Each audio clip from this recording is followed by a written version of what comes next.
Hi everyone, in front of me I've got Nubia Focus Pro and let me share with you how to reset camera preferences on this device. So let's start with opening the camera app.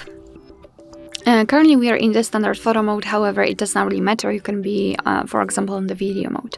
Just take a look at the option bar at the top, and on the right position, on the right upper corner, we've got this option, so let's tap on it and tap on more settings, which is in the left upper corner. Now all we have to do is to tap on reset, and as you can see all of those switchers just changed, which means that they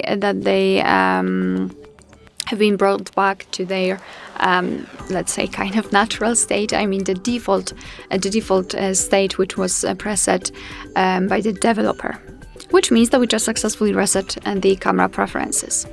Alright, so that will be all. Thank you so much for watching. I hope that this video was helpful, and if it was, please hit the subscribe button and leave the thumbs up.